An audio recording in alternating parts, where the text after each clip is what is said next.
नाजरीन अस्सलाम वालेकुम। मैं हूं असामा इरशाद मारूफी और आप देख रहे हैं हमारा प्रोग्राम अहम गुफ्तगू। नाजरीन, आज की अहम गुफ्तगू में हम बात करेंगे कस्बा पूरा मारूफ के अजीम व उस्ताद शायर जनाब कौसर मारूफी साहब की शख्सियत, फ़न और उनकी शायरी के हवाले से, जो 22 अप्रैल 2021 को इंतकाल फरमा गए, जिनका मशहूर शेर है कि कब्र पर अश्क बहुत लोग बहाने आए, बुझ गए हम तो चरागों के ज़माने आए। नाजरीन, शोरा इकराम हर अहदा और हर दौर में बोलते रहे हैं, उर्दू शायरी, उर्दू गज़ल, हालात चाहे जैसे भी हों, हालात के एक एक लम्हे को जिस तरह जिस खूबी के साथ अपनी गिरफ्त में ले रही है, वाकई ये उर्दू शायरी की अपनी इनफरादियत है। लेकिन सच्चाई ये भी है कि हर अहदा और हर दौर में कुछ ऐसे अजीम और मोतबर शोरा रहे हैं जिन्होंने गुमनामी में रहकर शेर व अदब की लालाकारी की और बहुत बुलंद और आला मेयार किस्म की शायरी की, जिन्होंने शोहरत की परवाह किए बगैर पर्दे के पीछे रहकर फन पारे की तख्लीक की। उन्हीं अजीम और मोतबर शोरा में एक अहम नाम कौसर मारूफी का भी था, जिन्होंने कभी कहा था कि बांट दूं कौसर अगर लोगों में अपना इन्हेमाक, बांट दूं कौसर अगर लोगों में अपना इन्हेमाक, सर उठाकर फिर न इस दुनिया में बेकारी चले, या फिर ये कि तर्ज़े सुखन है अपना ज़माने से मुख्तलिफ, जो लोग बोलते हैं वो हम बोलते नहीं। कौसर मारूफी का ताल्लुक मशरकी उत्तर प्रदेश के अजीम शायर फ़ज़ा इब्न फैज़ी की मारूफ सनती, तालीमी और अदबी सरजमीन ज़िला मऊ के मरदुम खेज कस्बा पूरा मारूफ से है, जिसकी शानदार इल्मी व अदबी, तहजीबी व मजहबी रिवायत रही है, जो ज़माना कदीमी से अरबाब फजल कमाल का गहवारा और उलमाए रब्बानीजीन का मरकज़ रहा है। कौसर मारूफी का असल नाम खैरुल बशर है, लेकिन अब वो सिर्फ अपने कलमी नाम कौसर मारूफी ही से जाने जाते हैं। उनका आबाई वतन खैराबाद है, जो ज़िला मऊही का एक मरदुम खेज कस्बा है। वहीं उनकी पैदाइश 1935 में मोहम्मद याकूब के घर हुई।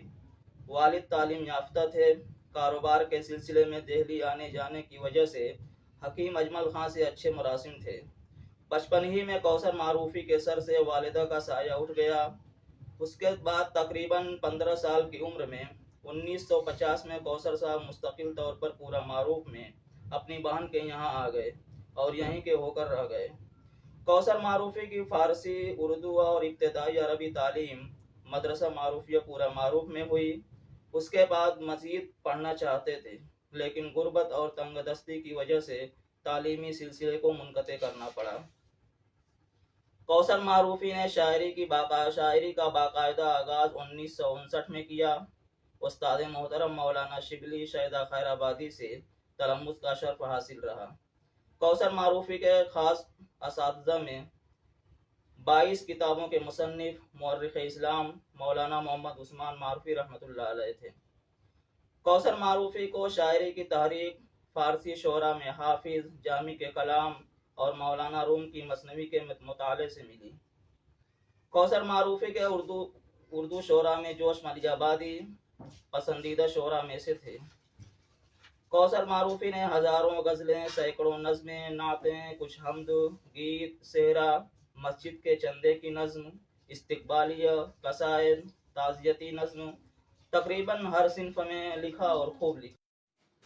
कौसर मारूफी ने गज़ल के फ़न को निखारने और जला देने में उम्र अजीज़ सर्फ कर दी।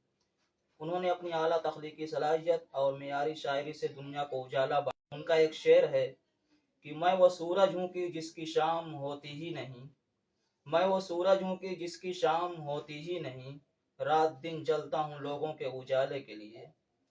कौसर मारूफी ने फ़िक्री जिद्दत व नुदरत, आम समाजी मसाइल, इंसान दोस्ती, अदबी रिवायात का एहतराम, फ़न्नी महारत और ज़बान बयान पर कुदरत की वजह से एक ऐसा मुनफरिद लबो लहजा हासिल किया है जिसमें भरपूर तगज़्ज़ुल, ताज़गी, शगुफ्तगी और तवानाई मिलती है। वो जो कुछ भी कहते थे खुद एतमादी और फनकाराना जिम्मेदारी से कहते थे। कौसर मारूफी की शायरी में सादगी और सदाकत बुनियादी हैसियत रखती है। उसमें कोई शक नहीं कि कौसर मारूफी की शायरी ज़िंदगी से बहुत ही करीब زندگی کے نشیب و فراز، سیاسی حالات، ان سب کا انہوں نے بخوبی جائزہ لیا ہے۔ وہ اس شعر کے سچے مصداق تھے۔ جھیل آنکھوں کو نہ عارض کو کمل کہتے ہیں، ہم تو زخموں کی نمائش کو غزل کہتے ہیں۔ کوثر معروفی میں خود اعتمادی، زبردست قوت ارادی اور سچ بولنے کی ہمت خوب تھی۔ اظہار حق گوئی میں وہ کسی سے خوف نہیں کھاتے تھے اور بلا خوف و خطر دل کی بات کہہ دیتے تھے۔ دیکھیے، سنا دیتا ہوں سچی بات سب کو برملا لکھ کر، میں پتھر لکھ نہیں سکتا کسی کو آئینہ لکھ کر، کبھی ترجیح سچ پہ جھوٹ کو دی جا نہیں سکتی، کبھی ترجیح سچ پہ جھوٹ کو دی جا نہیں سکتی، کوئی کنکر کبھی لالے بدخشاں ہو نہیں سکتا، یا پھر یہ کہ عیوب اپنے چھپانے کے واسطے انسان کبھی لباس کبھی آئینہ بدلتا ہے۔ کوثر معروفی کا ہر شعر ایک نئے تجربے، ایک نئے مشاہدے اور تازہ احساس کا استعارہ ہے، جس کے پس پردہ صنعتی نظام کے درد و کرب کی بے چین داستانیں نوحہ بلب ہیں۔ مختصر الفاظ میں سنگین لمحوں کے آتشی احساس کو گنچوں کا شبنمی تبسم بخش دینے کا یہ ہنر کوثر معروفی کو اپنے ہم عصر شاعروں میں ممتاز کرتا ہے اور ان کے انفرادی تخلیقی تخیل کی علامت بھی ہے۔ انہوں نے اپنی زندگی اور فن کی قدروں کا تعین خود کیا ہے۔ ان کے تخیل کی آزاد پرواز سماج اور معاشرے سے وابستہ ہوتے ہوئے بھی حقیقت ہستی کے ادراک و عرفان کا نتیجہ ہے۔ باطنی کائنات کی بے قرانیوں کے سفر میں ان کے یہاں ایک ایسی صلاحیت کار فرما ہے جس نے انہیں روح کائنات سے ہم آہنگ کر دیا ہے۔ فن کی یہ معراج بزور بازو نہیں بلکہ تا نبخشد خدائے بخشندہ کی تعبیر ہے۔ کوثر معروفی نے شاعری کے اس طویل سفر میں تقریباً شاعری کی سبھی اصناف میں طب آزمائی کی ہے اور کامیاب بھی رہے ہیں، مگر وہ خود لکھ کر یا لکھوا کر اپنے کلام کو محفوظ نہ رکھ سکے۔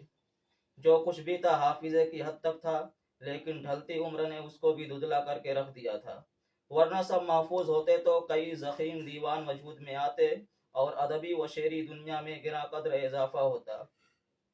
انہوں نے اپنی تخلیقات کو اخبارات و رسائل میں شائع کرانے پر بھی توجہ نہ دی، اس لیے بہت کم وقتاً فوقتاً الجمعیت دہلی، دعوت انسانیت مالیگاؤں، ماہنامہ پیغام پورا معروف، دو ماہی مجلہ المعارف پورا معروف، الحق کراچی وغیرہ میں شائع ہوئیں۔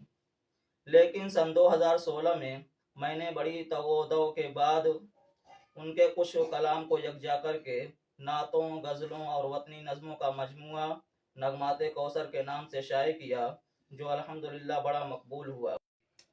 کوثر معروفی کو شاعری کے اس طویل سفر میں کئی اعزاز بھی مل چکے ہیں۔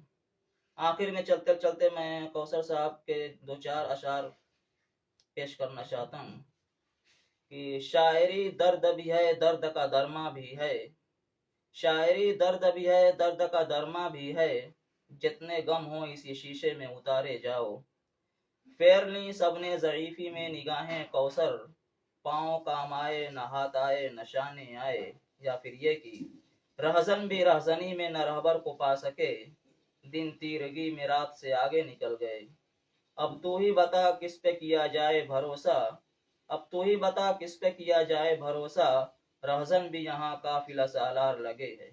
ناظرین، آپ کا شکریہ، خدا حافظ۔